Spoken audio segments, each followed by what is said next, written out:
Damos gracias nuevamente a Dios por otra oportunidad que nos brinda de poder exponer su bendito evangelio. Le invitamos a abrir sus Biblias en el Evangelio de Mateo. Estamos todavía en el capítulo 24 de Mateo y hoy vamos a estar dando lectura solo a los versículos 31 al 35. Mateo capítulo 24, versículos 31 al 35. De antemano pido excusas, todavía mi garganta no está muy bien, así que si toso algo, pues comprenderán. Por lo menos traje agua por aquí, por si acaso. Dice la Escritura de la siguiente manera: y enviará a sus ángeles con gran voz de trompeta, y juntarán a sus escogidos de los cuatro vientos, desde un extremo del cielo hasta el otro. De la higuera aprended la parábola. Cuando ya su rama está tierna y brotan las hojas, sabéis que el verano está cerca. Así también vosotros, cuando veáis todas estas cosas, conoced que está cerca, a las puertas. De cierto digo que no pasará esta generación hasta que todo esto acontezca. El cielo y la tierra pasarán, pero mis palabras no pasarán. Vamos a orar. Amado Dios y Padre eterno, te alabamos y te damos gracias en esta tarde por el privilegio que nos concedes de poder congregarnos en tu nombre. Reconociendo, Señor, que no tan solo de pan vivirá el hombre, sino de toda palabra que procede de tu boca. Y acabamos de leer parte de esa palabra que tú has tenido bien preservada, palabra que es autoridad, palabra que corrige, instruye, edifica. Edifica a tu pueblo, Señor, en esta tarde una vez más. Salva a aquellos que en tu gracia, Señor, y de acuerdo con tu plan, serían llamados por medio de tu santo evangelio, mediante la obra eficaz de tu amado Espíritu Santo, quien prepara el corazón para que la palabra pueda ser recibida y pueda haber un arrepentimiento genuino de los pecados y pueda haber una fe en la obra, en la persona de Cristo Jesús, como único Señor y como único mediador entre Dios y los hombres. Te damos gracias por este espacio y por este tiempo. Y una vez te solicitamos, Señor, que tengas misericordia de nosotros, pues tú, mejor que nadie, conoces nuestras más profundas necesidades. Habla conforme a tu palabra. Oramos en Cristo Jesús, Señor nuestro. Amén y amén. El domingo pasado estuvimos solamente compartiendo dos pasajes, dos versículos de esta profecía del Monte de los Olivos y estuvimos examinando, viendo lo concerniente a los versículos 29 y 30. Y solo a modo de manera de repaso, vimos que el lenguaje que se utiliza en el versículo 29 con relación a que el sol y la luna no darían su resplandor y que las estrellas de los cielos caerían del cielo, que ese lenguaje era un lenguaje profético, era un lenguaje utilizado en el Antiguo Testamento, era el lenguaje que Jesús, siendo Dios, había inspirado con ese mismo lenguaje a los profetas en la antigüedad. Él solo hizo uso de ese lenguaje, que nunca habló del fin del mundo, pues vimos diversas profecías cumplidas y no fue el final del mundo, sino el fin o el juicio sobre un pueblo, sobre una nación en particular. Luego pasamos al versículo 30 y en el versículo 30 vimos el argumento de algunos de que tiene que ser el fin del mundo, porque el versículo 30 aseveraba que todas las tribus de la tierra o los pueblos de la tierra harían lamentación. Y nuevamente vimos que esa afirmación procedía de Zacarías capítulo 12, versículos 10 al 14, que de hecho guardaba relación con el estudio del jueves, de Apocalipsis 16, 16, cuando habla de la batalla de Armagedón, y dice que en aquel momento las tribus de la tierra, las familias de la tierra harían lamentación. Jesús tomó parte de la profecía de Zacarías, y leímos Zacarías 12 del 10 al 14 y vimos que las tribus a las que se está haciendo alusión eran a las tribus del pueblo de Israel, no al mundo. Y de hecho la profecía en Zacarías 12 era una profecía contra Jerusalén, de la misma manera que Mateo 24 es una profecía contra la ciudad de Jerusalén que terminaría con la destrucción del mundo. Y vimos finalmente que la expresión verán al Hijo del Hombre viniendo sobre las nubes del cielo tampoco se refería a la segunda venida de Jesucristo o el fin del mundo cuando Él regrese. Nuevamente vimos pasajes en el Antiguo Testamento que una y otra vez que se usa Dios viniendo en las nubes es una referencia o era una referencia a un tiempo de juicio. De hecho, vimos que esa expresión se usa de dos maneras en el Antiguo Testamento. La nube se mostraba tanto como aprobación de parte de Dios para el pueblo, era una evidencia al pueblo de la presencia de Dios. Claramente, parte de la naturaleza y los atributos de Dios es que Él es omnipresente. Usted lo vea, no lo vea, lo entienda o no lo entienda, Dios está presente aquí en todo lugar. Pero la forma o manera del ser humano, de nosotros, por decirlo, de poder constatarlo, era la nube. La nube indicaba una presencia especial y real para el pueblo, tanto como aprobación como una señal de juicio. Y dentro del contexto de Mateo, esa nube, Dios viniendo en las nubes, era una señal de juicio, lo que claramente es consistente con el relato y lo que se está narrando en esta profecía. Ahora vamos a entrar al versículo 31 hasta el 35, si nos da la oportunidad de poder cubrir al menos estos versículos que nos proponemos compartir en esta tarde. Y lee el versículo 31 de la siguiente manera, nuevamente. Y enviará sus ángeles con gran voz de trompeta, y juntará a sus escogidos de los cuatro vientos, desde un extremo del cielo hasta el otro. Primeramente, permítame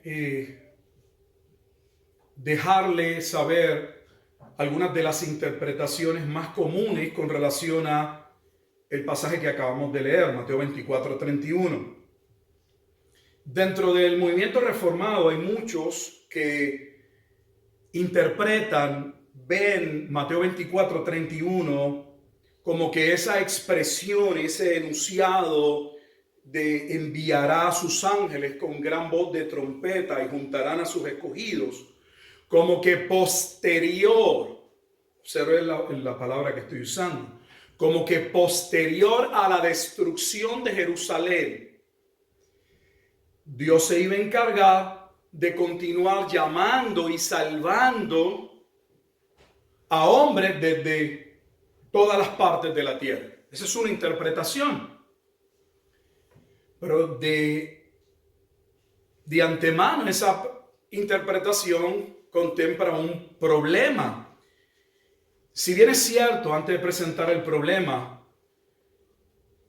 que Jesús en Mateo capítulo 8 ya había establecido que vendrían de oriente y de occidente gentiles y que se sentarían a la mesa con Abraham, Isaac y Jacob. Y es cierto que Dios tiene una sola iglesia, un solo pueblo que está conformado por judíos y gentiles, como claramente se expresa en Efesios capítulo 2, lo cual se establece como un misterio en Efesios capítulo 3. Si bien es cierto que posterior a la destrucción el evangelio continuaría siendo predicado, alcanzando a aquellos que en la gracia y en la misericordia de Dios serían llamados a salvación. Es cierto, no es menos cierto que la profecía está colocada, está constituida dentro del marco de la destrucción de Jerusalén. No algo que iba a suceder posterior a la destrucción de Jerusalén, pero esa es una de las interpretaciones. Y esta interpretación, si ha prestado atención, conlleva otro argumento para poder ser interpretado de esta manera, y es que los ángeles son vistos como predicadores. Y hay algo de cierto en el sentido de que la palabra ángel del griego puede ser utilizada, puede ser traducida tanto como un ángel celestial como un mensajero. De hecho, la palabra griega significa un mensajero. Así que ellos interpretan que esos ángeles que Dios enviaría a juntar a los escogidos serían aquellos predicadores, aquellos hombres que continuarían predicando el evangelio. Y bueno, a través de esa predicación, de la comunicación del evangelio, Dios llamaría a ese pueblo. Así que esa es una manera muy usual dentro de los movimientos reformados de interpretar ese pasaje. Por otro lado, tenemos aquellos que ven la frase: enviará a sus ángeles con gran voz de trompeta y juntará a los escogidos, y juntas la trompeta y ponen los ángeles y el escenario es el rapto. Así que tenemos otras personas que inmediatamente van a ver en esta trompeta y en estos ángeles, Primera Tesalonicenses capítulo 4, versículo 13 en adelante, van a ver el llamado rapto de la iglesia. Esa es otra forma donde algunos, aún reformados como John MacArthur, entiende, aunque algunos aseveran que él entiende eso, pero por otro lado mi conocimiento sobre su entendimiento de Mateo 24 y 25 es que él entiende que es la segunda venida de Jesucristo. Eso es lo que él afirma, al menos lo que afirma recientemente. No sé si se ha mantenido ahí, pero para él no hay división, como hemos presentado en Mateo 24, Mateo 25. Claramente ha dicho que no existe el rapto en Mateo 24 y 25, que es algo que se enseña en las epístolas. Pero cuando le han preguntado que de evidencia de dónde se habla del rapto y todo esto, cita Juan capítulo 14. Dice que es en las epístolas, pero cita el evangelio de Juan capítulo 14. Así que esa es otra manera de interpretarlo, de que ese momento dado donde suena la trompeta y los ángeles vienen por los elegidos, se interpreta en otros círculos reformados como el arrebatamiento o el levantamiento de la iglesia. Es nuestra tarea tratar de mostrarles que entendemos que la interpretación correcta de Mateo 24:31 literalmente tiene que ver con Cristo y los ángeles como segadores, separando no aquellos en la segunda venida de Jesucristo, sino en el tiempo de la destrucción de Jerusalén. Era algo que Dios mismo haría. Y usted se preguntará, ¿tenemos alguna referencia, alguna alusión para poder interpretarlo de esa manera? Precisamente porque las referencias están en el Antiguo Testamento. El lenguaje y la forma en que Jesús está hablando en Mateo 24:31 ya había sido utilizado. Ya tenemos un evento, y de hecho un evento que precisamente tiene que ver con la destrucción del primer templo. Me refiero al profeta Ezequiel capítulo 5. Vamos a la escritura. Pues nuestro compromiso siempre ha sido interpretar la escritura a la luz de la escritura para alejarnos de, bueno, esta es mi suposición, esta es mi teoría, esto es lo que yo pienso.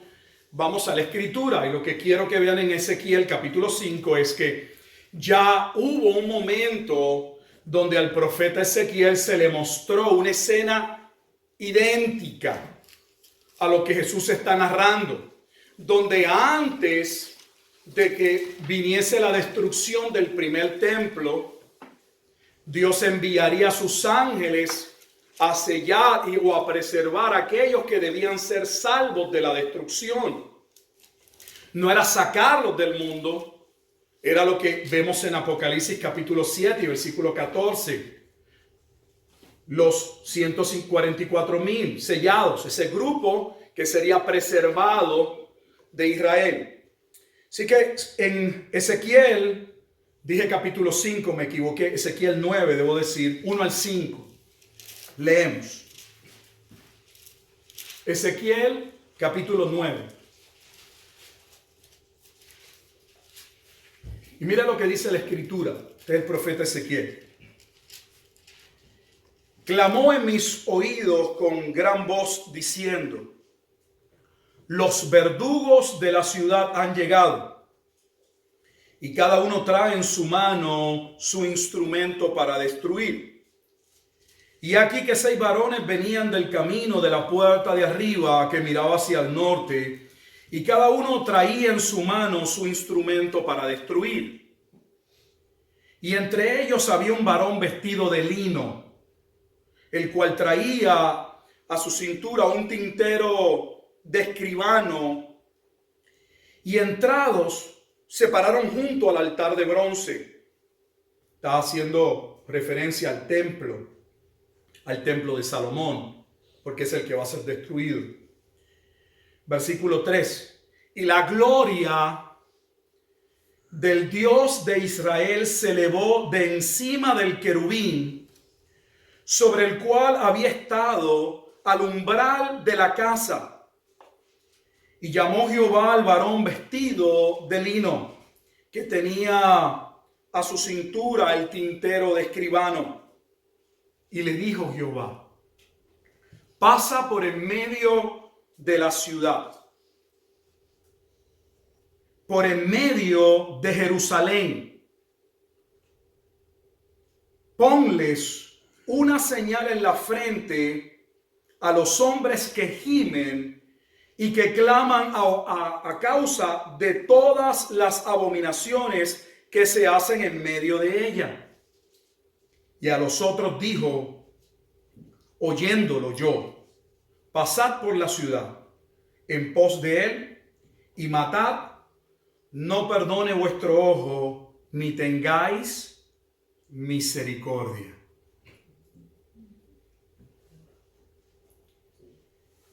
Le suscribo a Ezequiel capítulo 9, porque Ezequiel 9 es exactamente lo que sucede en el contexto de la profecía de Mateo 24. Te dirá, pastor, dijo exactamente. Sí, exactamente. Ezequiel ve el momento en que la gloria de Dios, la presencia de Dios, Dios se va del templo, lo abandona. Y es exactamente lo que estamos viendo en Mateo 23 al 24. Jesús ha estado en el templo, pero va a salir del templo y va a declarar la destrucción del templo.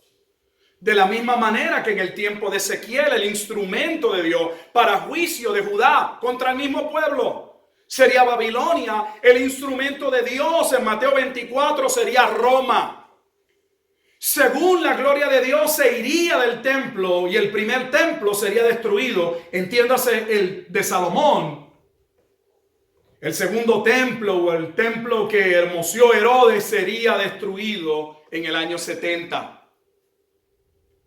Y vemos que Dios le pide a los ángeles, y no era algo que el pueblo pudiese verlo.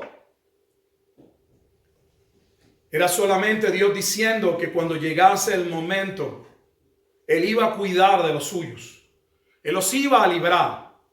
Él los sellaría. Él los preservaría para no ser engañados. Y es exactamente lo que estamos viendo. Si retomáramos el versículo 30, comenzamos en el 31, pero en el 30 hablaba de que del Hijo del Hombre viniendo en las nubes, en juicio. Y si tomamos el contexto hacia el 31, lo que está diciendo es que antes de que se diese ese juicio, Dios tendría a bien preservar a su pueblo.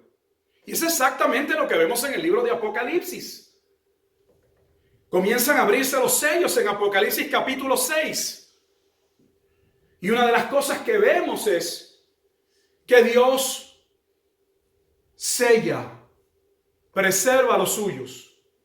Dice que manda detener a los 4 vientos. Los mismos 4 vientos de los que está hablando, pues los 4 vientos tienen que ver con el juicio que Dios iba a desatar. Pero antes de que los cuatro vientos inicien, tal como aparece en Apocalipsis capítulo 6, Dios dice que los cuatro vientos debían ser detenidos hasta que fuesen sellados aquellos 144,000. Hermano, la escritura, hay una correlación exacta.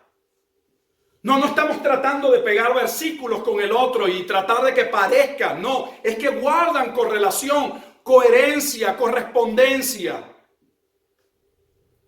Así que estamos viendo el momento, no del rapto. No estamos viendo la segunda venida de Jesucristo. Estamos viendo el momento proféticamente donde según se anuncia la destrucción y el juicio sobre Jerusalén, también se anuncia esperanza sobre los escogidos. Y aprovecho la coyuntura para aquellos que no les gusta la palabra escogidos. Empieza el Nuevo Testamento y la primera mención de que Dios solo preserva lo que Él escogió aparece en Mateo 24:31. Cristo va a preservar, Dios va a preservar lo que Él escogió.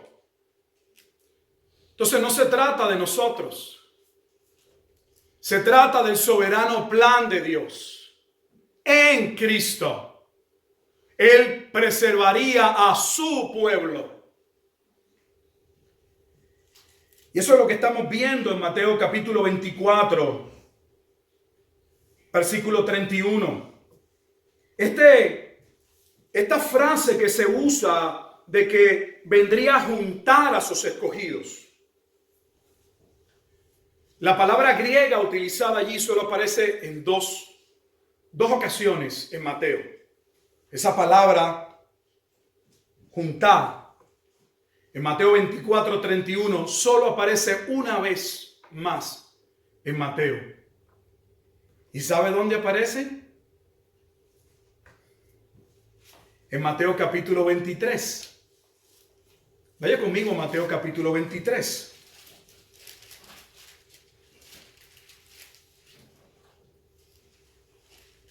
Versículo 37. El contexto es exactamente el mismo. Es el lamento, estamos parados en el lamento, Mateo capítulo 23, 37, el lamento de Jesucristo sobre Jerusalén, porque Él no solo vino a salvar, Él también va a enjuiciar a los que no creen. Y Él sabe la destrucción que viene, no solo porque la ve, sino porque Él iba a participar en esa destrucción. Si no, lea el libro de Apocalipsis capítulo 19, donde aparece el lagar de la ira de Dios y aparece la figura de aquel que estaba sentado en el caballo blanco, cuyas vestiduras estaban manchadas de sangre porque había pisado el lagar de la ira de Dios. Roma sería el instrumento, pero quien estaba dirigiendo el juicio contra la gran ciudad de Jerusalén era Cristo.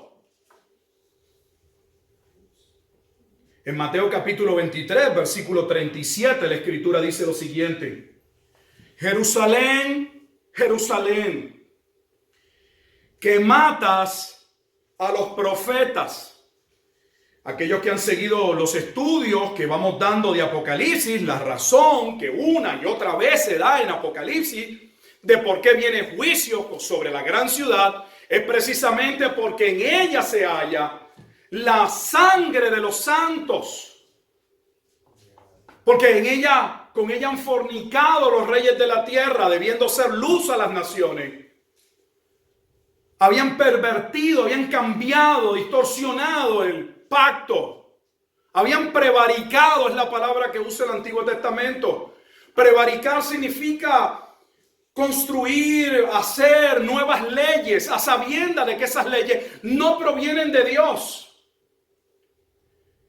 Y que mucho peor, son en detrimento del propio pueblo. Son leyes establecidas para que unos pocos se beneficien.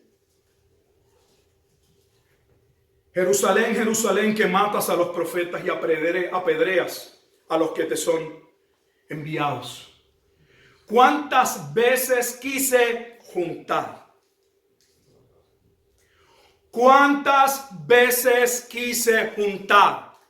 Si alguno de ustedes tuviera duda, les reto a que vaya y busque y verá que la palabra solo aparece en 2 ocasiones y que aparece en el mismo contexto de juicio sobre Jerusalén. ¿Por qué llego a Mateo 23, 37? No solo porque aparece la misma palabra griega, sino porque el juntar allí nada tiene que ver con sacar del tiempo de la ira. El juntar tiene que ver con salvación, con aquellos que son juntados para salvación. Estos no son juntados y van a pagar el precio. En Mateo 23, 37. Pero en Mateo 24, 31, los escogidos que son juntados son preservados. Unos son juntados para ser destruidos y otros son juntados para ser preservados.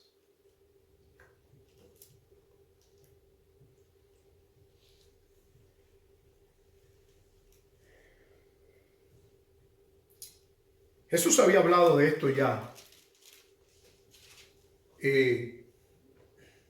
Los ángeles actuando en un momento específico y separando, sellando, no es nuevo en Mateo. ¿Dónde aparecía esto? Aparece en 2 ocasiones. Y las 2 ocasiones que aparece esa expresión, perdón.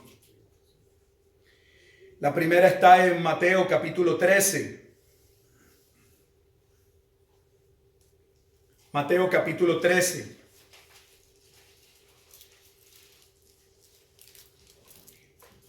¿Qué vamos a ver en Mateo capítulo 13? Si usted oye Mateo capítulo 13, inmediatamente debería ya venir las parábolas del reino. Tuvimos un tiempo predicando en las 7 parábolas del reino. Y Mateo capítulo 13, versículos 36 al 43, es la parte de la parábola de la cizaña y específicamente cómo Jesús explica esa parábola. Y va a ver que exactamente lo mismo que Jesús está diciendo que va a acontecer en Mateo 24, 31, es exactamente lo mismo que ya él había dicho iba a suceder en la parábola del trigo y la cizaña.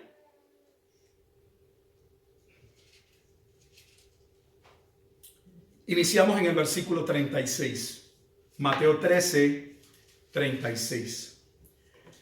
Entonces, despedida la gente, entró Jesús en la casa y acercándose a él sus discípulos le dijeron: explícanos la parábola de la cizaña del campo. Respondiendo él les dijo: el que siembra la buena semilla es el Hijo del Hombre. El Hijo del Hombre, que en Mateo 24:30 vienen las nubes a hacer juicio, y que hemos dicho que en Mateo 24:31, antes del juicio, habría un pueblo escogido que sería preservado, sellado por Dios. El campo es el mundo, la buena semilla son los hijos del reino y la cizaña son los hijos del malo. Así que hay hijos del bueno, hijos del malo. Usted es un hijo de Dios, un hijo del diablo. No hay otra. Sé que ese vocabulario a nuestra sociedad le es chocante, le es repugnante. Pero no hay tal cosa como un cristiano en proceso. ¿Se es cristiano o no se es cristiano? ¿Se tiene el Espíritu de Dios o no se tiene el Espíritu de Dios? ¿Se es salvo o no se es salvo? Si alguien no te dice la verdad, ese te engaña y te miente. Desde aquí te diremos que hay hijos de Dios, hijos del diablo. Y es importante que uno sepa de qué lado uno está. Y enviará el Hijo del Hombre a sus ángeles, versículo 41, y recogerán de su reino a todos los que sirven de tropiezo y a los que hacen iniquidad, y los echarán en el horno de fuego. Allí será el lloro y el crujir de dientes. Observe, entonces los justos resplandecerán como el sol en el reino de su Padre. El que tiene oídos para oír, oiga. Cuando yo estudié este pasaje, inmediatamente pensé segunda venida.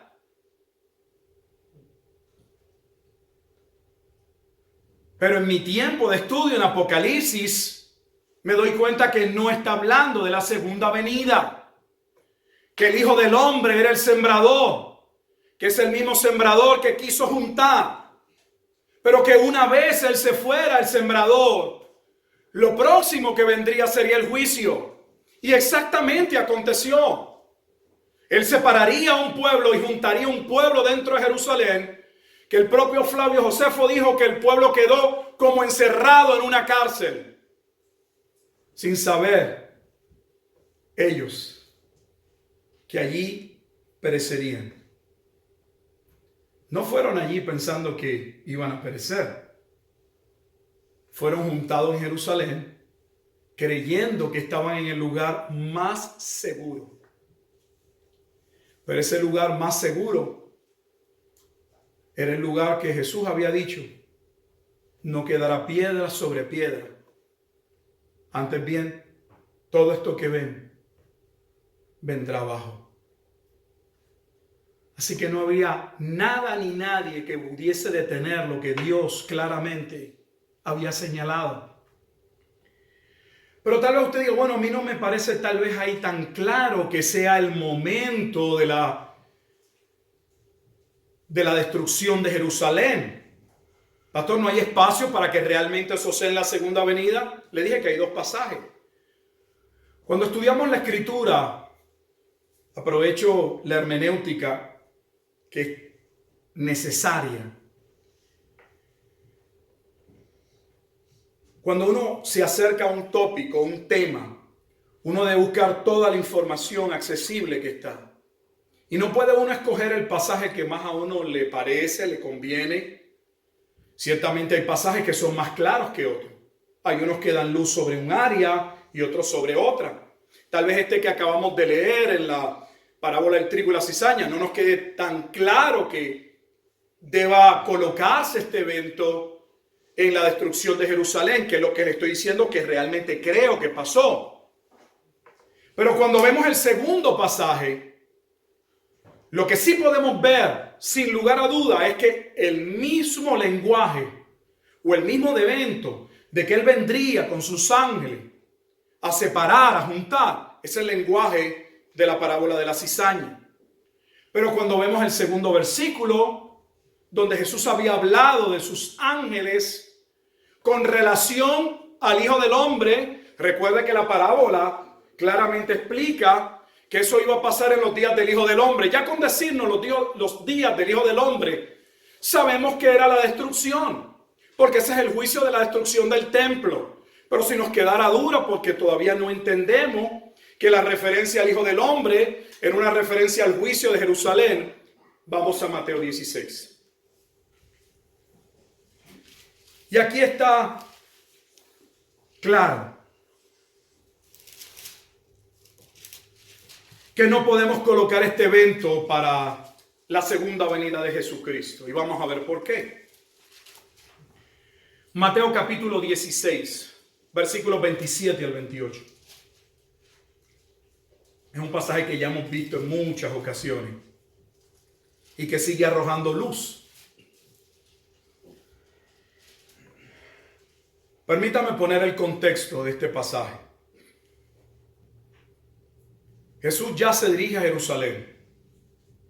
Claramente le va a decir a sus discípulos que Él viene a dar su vida y les cuenta lo que le van a hacer.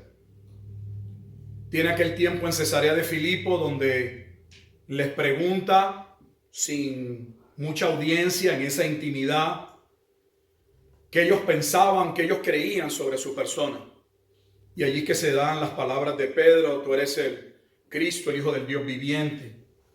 Y vemos que allí por primera vez se habla del concepto, en un sentido, de la iglesia. Sobre esta piedra edificaré mi iglesia. En esa misma narración sabemos que Jesús le va a decir algo que nos sorprendió cuando lo estudiamos, capítulo 16.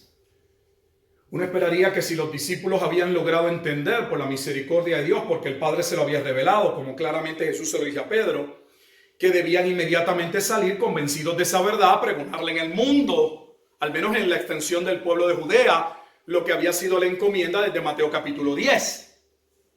Pero Jesús les va a decir que no debían decirle a nadie, si recordará, que Él era el Cristo, el Hijo del Dios viviente. Que debían esperar a que Él resucitase de los muertos para comunicar esa verdad. Y en ese transcurso se dice lo siguiente, ya al final, son los últimos 2 versículos del capítulo 16.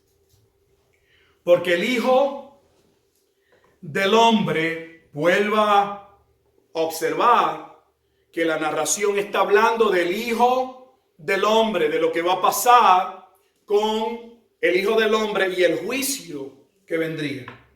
Porque el Hijo del Hombre vendrá en la gloria de su Padre con sus ángeles. Sí, que el Hijo del Hombre vendría ¿con quién? Con sus ángeles. Mateo 24:31. Pero mire lo que dice.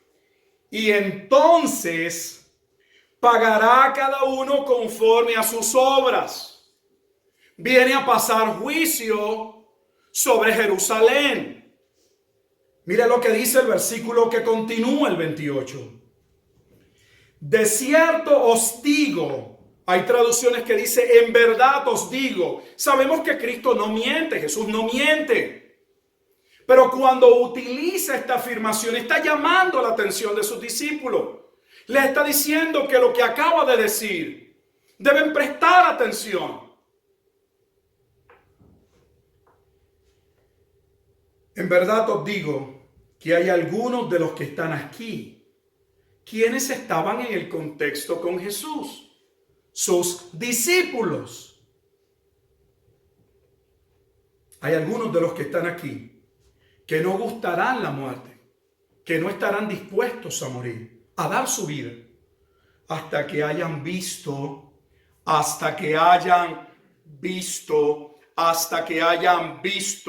¿quiénes habrán visto los que estaban con él? ¿Quiénes estaban con él? Sus discípulos. No podemos colocar eso 2000 años posterior a la ascensión de Cristo, por una sencilla razón. Ninguno de los apóstoles estaría vivo.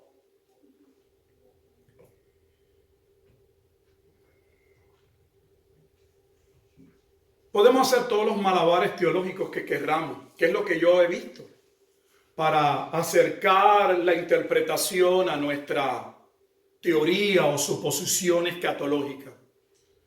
Pero al hacerlo, debemos tener en mente que hay un mundo y hay intelectuales que podemos etiquetarlos con epítetos como ateos, agnósticos, llámelo usted como quiera. Y podemos entender que si no han tenido salvación, ellos no pueden entender la Escritura en términos de que esa palabra los guía a salvación. Pero eso bajo ninguna circunstancia significa que son estúpidos, que son tontos. Son hombres académicos que estudian, que conocen el lenguaje. Y cuando la iglesia trata de hacer malabares teológicos y dar una interpretación que claramente no cuadra con el contexto, es sobre estos mismos pasajes que esos agnósticos o ateos se levantan para criticar principalmente a Jesucristo. No sé si entienda lo que le estoy diciendo. La manera en que interpretamos este pasaje, la manera en que abordamos este pasaje, es evidencia de que lo que Jesús dijo y lo que Él dice se cumple tal y como Él lo dice. Como lo diría en el versículo 35. Ni una jota, ni una tilde, mi palabra no va a pasar, se va a cumplir. Déjeme mencionarle para que usted pueda constatar la conclusión a la que han llegado otros cuando leen la Escritura y conocen la interpretación general de la iglesia. La mayoría de nuestras iglesias son del rapto. No las iglesias históricas, debo separar. Entiéndase, iglesias presbiterianas, entre otras. Estas iglesias tienden, y estuvieron muy vinculadas a lo del rapto, pero tienden a tener una tendencia milenial, una tendencia posmilenial con relación a los eventos escatológicos. Mira lo que dijo el filósofo Bertrand Russell, y lo estoy citando no del libro, de la partecita que escribe R.C. Sproul en su libro, que ya fue traducido al español, que le llamaron La Escatología de Jesús, le cambiaron el nombre, sino del libro de Russell, ¿Por qué no soy cristiano? Sería la traducción al español. Quiero leerle y empiezo la cita. Preste atención a las palabras de Russell. Me ocupo de Cristo tal como aparece en los evangelios.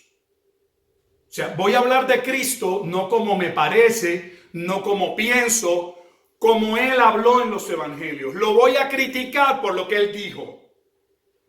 Eso es mío. Me ocupo de Cristo tal como aparece en los evangelios, aceptando la narración como es. Y allí hay cosas que no me parecen muy sabias. Una de ellas es que él pensaba que su segunda venida se produciría en medio de nubes de gloria antes que la muerte de la gente que vivía en aquella época. Hay muchos textos que prueban eso. Dice, por ejemplo, no acabaréis de pasar por las ciudades de Israel antes que venga el Hijo del Hombre. Él no lo cita, pero nosotros ya lo conocemos, Mateo 10:23. Luego dice, en verdad os digo que hay aquí lo que acabamos de citar, Mateo 16:28. Luego dice, escuche, luego dice, en verdad os digo que hay aquí algunos que no han de morir antes que vean al Hijo del Hombre aparecer en el esplendor de su reino. Y hay muchos lugares donde está muy claro que él creía que su segundo advenimiento ocurriría durante la vida de muchos que vivían entonces. Observen, no he terminado la cita, que claramente uno de los filósofos muy respetado para algunos por su capacidad intelectual, Bertrand Russell, él no era tonto ni enajenado, él sí sabía que Jesús le estaba hablando a su generación. Y sobre esa base está juzgando la Escritura. Continúo la cita. Tal fue la creencia de sus discípulos y fue la base de una gran parte de sus enseñanzas, de su enseñanza moral, cuando dijo, no andéis pues acongojados por el día de mañana y cosas semejantes. Lo hizo en gran parte porque creía que su segunda venida iba a ser muy pronto y que los asuntos mundanos, ordinarios, carecían de importancia. En realidad, yo he conocido a algunos cristianos que creían que la segunda venida era inminente. Yo conocí un sacerdote que aterró a su congregación diciendo que la segunda venida era inminente. Pero todos quedaron muy consolados al ver que estaba plantando árboles en sus jardines. Tonto no es. Está diciendo es una contradicción. Los primeros cristianos lo creían realmente y se abstuvieron de cosas como la plantación de árboles en sus jardines, porque aceptaron de Cristo la creencia de que la segunda venida era inminente. En tal respecto, evidentemente, mira lo que va a afirmar de Cristo. No era tan sabio como han sido otros. Desde luego, no fue superlativamente sabio.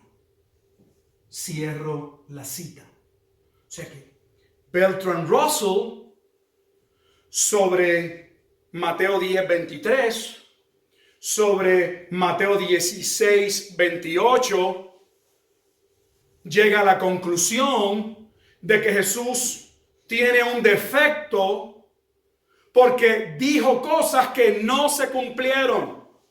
Lo que según sus propias palabras luego va a decir, lo clasificaría como un falso profeta. Vea la acusación. Un falso profeta es alguien que anuncia algo, una profecía de parte de Dios y no tiene ¿qué? Cumplimiento.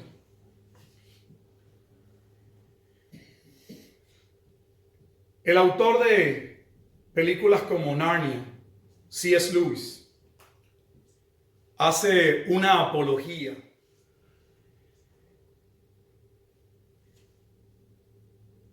que más daño le hace al Evangelio que lo que aparentemente él quería decir.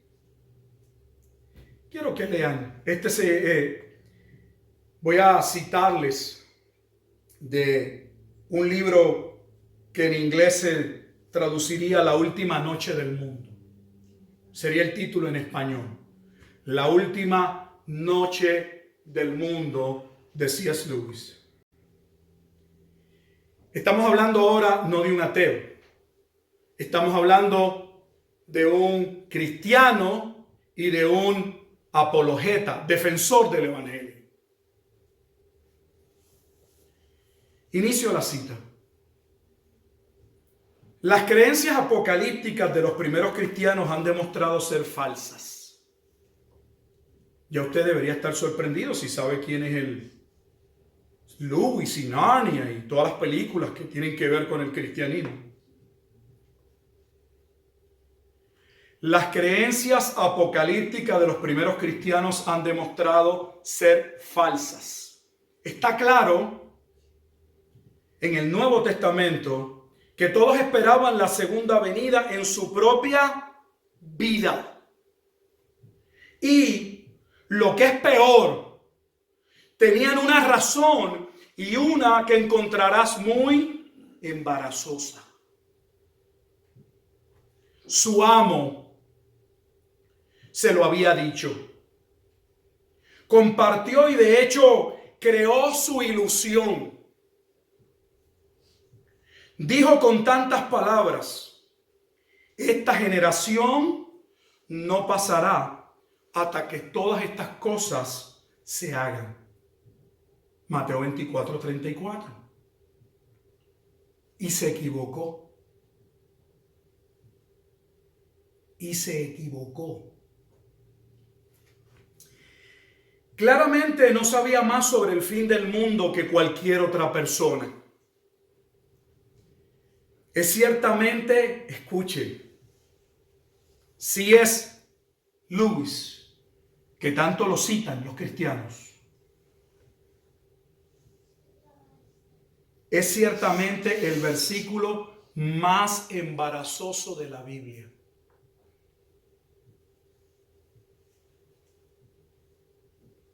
Hasta ahora uno debería estar, ¿dónde me lo ponen? Para estrangularlo. ¿Esto es una defensa del Evangelio o esto es una mofa contra el Evangelio? Quiero que vea cómo él va a resolver el dilema. Porque esto que les estoy diciendo es parte de una defensa del cristianismo.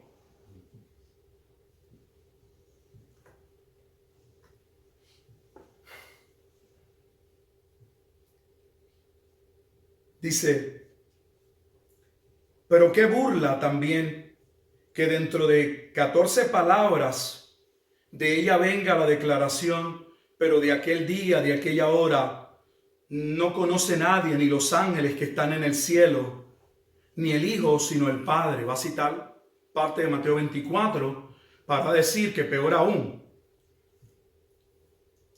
él creó una ilusión, pero él mismo dijo que él no sabía. Mire cómo está tratando el texto. O sea, Jesús se equivocó, pero es que él mismo a la vez le dijo a sus discípulos que ni él mismo sabía cuándo iba a pasar. La única exhibición de error y la única confesión de ignorancia crecen juntas, que estaban así en la boca de Jesús mismo y no fueron simplemente colocadas así por el reportero. Seguramente no necesitamos dudar, a menos que el reportero fuera perfectamente honesto. Está hablando el reportero quien escribe, o sea, los apóstoles, los discípulos. A menos que el reportero fuera perfectamente honesto, nunca habría grabado la confesión de ignorancia. No podía tener ningún motivo para hacerlo, excepto el deseo de decir toda la verdad. Y a menos que los copistas posteriores fueran igualmente honestos, nunca habrían preservado la aparentemente errónea predicción sobre esta generación, después de que el paso del tiempo hubiera mostrado el aparente error. Este pasaje cita Marcos 13, 30 al 32. Y él gritó: ¿por qué me has abandonado? Marcos 15, 35. Estos pasajes juntos constituyen la prueba más fuerte de que el Nuevo Testamento es históricamente fiable. ¿Está entendiendo por qué el Nuevo Testamento es fiable? Según C.S. Lewis, porque a pesar de que Jesús se equivocó, nadie cambió su equivocación, la registraron. Podemos confiar en los evangelios, porque aunque Jesús se equivocó, al menos nadie alteró su equivocación, la dejaron tal y como él cometió un error y lo dejaron. Y eso es evidencia de que podemos confiar en la Escritura.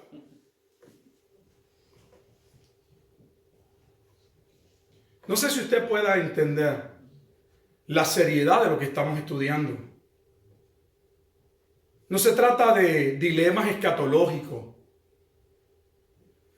Se trata de que si nuestra interpretación no es una consistente con el texto, con el contexto, con los otros pasajes, porque ningún pasaje se da de manera aislada.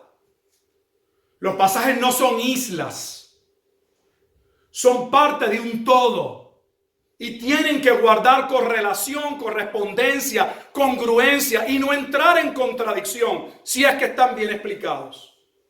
Cuando nosotros no hacemos eso, nosotros podemos hacer todos los inventos para acercar el pasaje y la interpretación a nuestra suposición. Pero en el ejercicio de hacer tal locura, le damos a los ateos, a los agnósticos y a todos aquellos opositores del evangelio herramientas para decir: ¿ves? Ellos mismos confirman que Jesús se equivocó.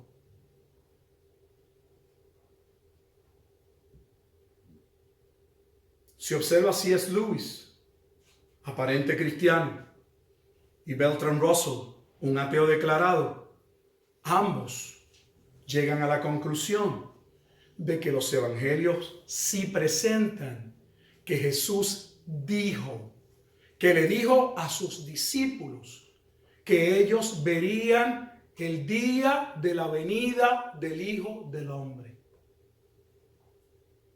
Y si nosotros decimos que eso no sucedió solo porque no va con la idea que hemos comprado de los eventos y cómo deben suceder, no solamente somos deshonestos ante ellos, porque no crea que el que usted le diga: no, no es esta generación, es aquella.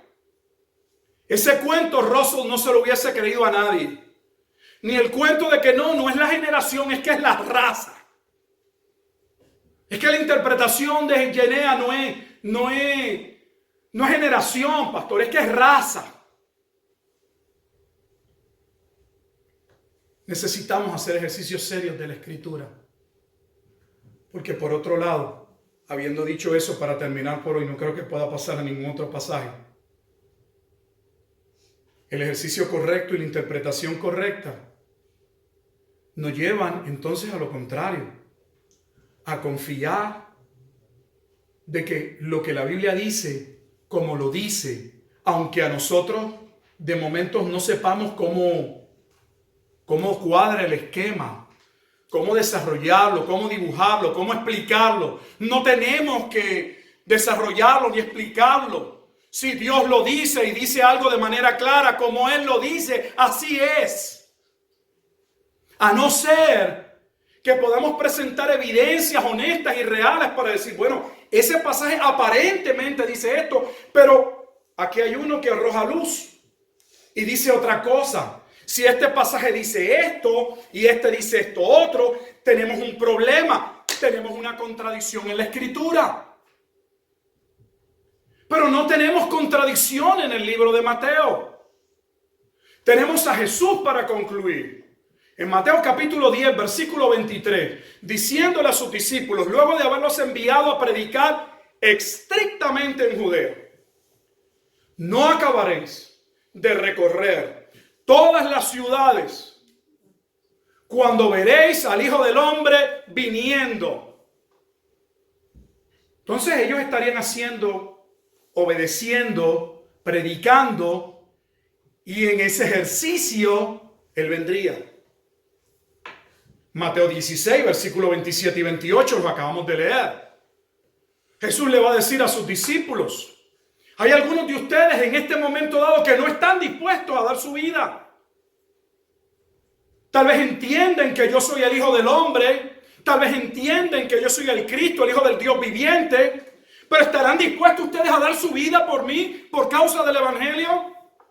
Les digo, algunos de ustedes no lo estarán hasta que vean la seriedad y el cumplimiento de mis palabras en la venida del Hijo del Hombre. Eso sería 2000 años después, no en su tiempo. Jesús pronunció 7 juicios en Mateo capítulo 23 contra los escribas y los fariseos. Y claramente dijo que aquella generación vería el juicio de Dios por la muerte de los profetas. Entramos a Mateo 24 y Jesús va a decir en el versículo 34, no pasará esta generación antes que todas estas cosas acontezcan. No algunas pocas, no todas menos una, todas. Y no terminamos, porque en el propio juicio de Cristo, en Mateo capítulo 26, específicamente en el versículo 64, el sumo sacerdote le pide a Jesús, háblanos con claridad. ¿Eres tú el Cristo, el Hijo del Dios viviente? Si tú lo eres, dilo. Y Jesús le va a contestar, tú lo has dicho. Y desde ahora te digo que veréis al Hijo del Hombre sentado a la diestra del Padre. Ese es el cumplimiento del Salmo 110. Y no solamente lo veréis sentado a la diestra. Vas a ver el momento en que Él va a colocar a sus enemigos por estrados de sus pies. Es parte del Salmo 110. Porque le dijo, desde ahora veréis al Hijo del Hombre viniendo en las nubes. Lo dijo en presente, no lo dijo en futuro. Al punto que el sumo sacerdote lo entendió mejor que algunos cristianos. Me da lástima. El sumo sacerdote entendió las palabras de Jesús. Y dice que al momento, ipso facto, se rasgó su vestido. Porque sí entendió lo que Jesús dijo. Entendió que Jesús era el Hijo del Hombre de Daniel 7. Que Él era el Cristo, que Él era aquel que iba a recibir el reino. Que de eso se trataba, de donde Él se iba a sentar. Solo que el sumo sacerdote entendió que Cristo no era el Mesías y que estaba blasfemando. pero claramente entendió lo que Jesús le dijo. No hay manera de argumentar sobre lo que estamos diciendo. La evidencia es irrefutable. Jesús sí dijo que el Hijo del Hombre vendría dentro de la vida de sus apóstoles. Nos corresponde a nosotros creer la Escritura o contradecirla. Tristemente, hay una parte de la iglesia que su posición escatológica es una contradicción a lo que la Escritura establece. Y no solamente da paso a que hombres como Russell establezcan que Jesús mintió, o al menos que se equivocó, su análisis él no fue tan sabio, sino que llegue al punto de decir que debemos tener cuidado con sus palabras, lo que es un ataque directo no solo a la persona de Jesús, sino también a la inherancia de las Escrituras, a la inspiración de las Escrituras. Entonces deberíamos aplaudir al Jesus Seminary porque ellos nos ayudan a ver qué de la Escritura es inspirado y qué no. Ahora, cada vez que yo esté leyendo un pasaje de la Escritura, tengo que preguntarme en esta parte, si en esto Jesús tuvo razón, en esto sí tenía conocimiento o aquí se equivocó también. Nosotros los creyentes no nos acercamos a la Escritura de esa manera. Nos acercamos a la Escritura conociendo que es la palabra profética más segura. Y que no importa lo que el hombre diga, lo importante es lo que Dios dice. Decía un jíbaro del campo allá en Puerto Rico, pastor, yo le creo campesino, le creo a la Biblia de tapa a tapa hasta con los mapas. En otras palabras, lo que está allí, yo no lo cuestiono. Si Dios lo dijo, es verdad, aunque no lo entienda. Aunque no lo entienda. Jesús le dijo a Pedro, permíteme lavarte los pies. Quizás no lo entiendes ahora, pero lo entenderás después. Cuando Dios dice algo, lo que Él dice es verdad. Y debemos aceptarlo y obedecerlo. ¿Te parece una fe ciega? No es una fe ciega. Es una fe basada en la Escritura. El hecho de que yo no pueda entender completamente el propósito de un pasaje no significa que yo no pueda confiar en lo que ese pasaje afirma, porque la base de mi fe no está en comprender cada punto del pasaje, sino en entender que el que habla no miente. Dios nos ayude. Oramos. Padre, te damos gracias en esta tarde por tu palabra. Te damos gracias por este espacio, este tiempo en que podemos exponer la misma. Estamos seguros y sabemos que estamos trabajando un capítulo difícil, un capítulo donde hay tantas interpretaciones como mezclas de colores. Pero no creemos que tu palabra sea confusa. Y no partimos nunca de lo que no sabemos, sino de lo que sabemos.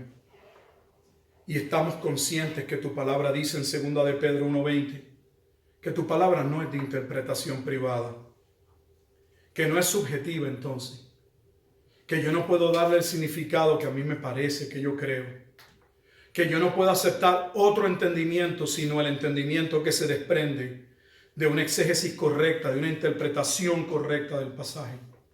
Ayúdanos, Señor. Pues lamentablemente en días como hoy, donde celebramos el Día del Señor, se disparan, se exponen diferentes predicaciones. Y todos los predicadores decimos que estamos interpretando la Escritura correctamente. Pero ciertamente no podemos tener 100 interpretaciones del mismo pasaje. Existe solo una interpretación de cada pasaje, aunque puedan haber 1000 aplicaciones. Ayúdanos a ser honestos y acercarnos a tu palabra con reverencia, a sacar el tiempo necesario para estudiarla y no estar copiando ni tomando las conclusiones de otros y dándolas como la base de la verdad. No importa de dónde provengan. Te lo pedimos, Señor. Ayúdanos a mantenernos confiados en tu palabra. Pues de la misma manera vivimos tiempos difíciles y necesitamos creer que tú dijiste que estarías con nosotros todos los días hasta el fin del mundo. Y nuevamente es parte de quien tú eres, de tu naturaleza. Pero hay momentos en la vida donde las circunstancias podrían o aparentar decirnos lo contrario según nuestro entendimiento y mala interpretación. Pero aún allí, cuando pasa juicio, tú estás. Ayúdanos, Padre Santo, a afirmarnos en tu palabra, pues solo ella es verdad. Ella es lámpara que alumbra nuestro camino. Ella es la palabra profética más segura. Ella es aquella palabra que el Salmo dice: ¿con qué limpiará el joven su camino? Con guardar tu palabra. Que podamos atesorar tu bendita palabra y podamos vivirla en nuestra oración, en Cristo Jesús, Señor nuestro. Amén. Amén.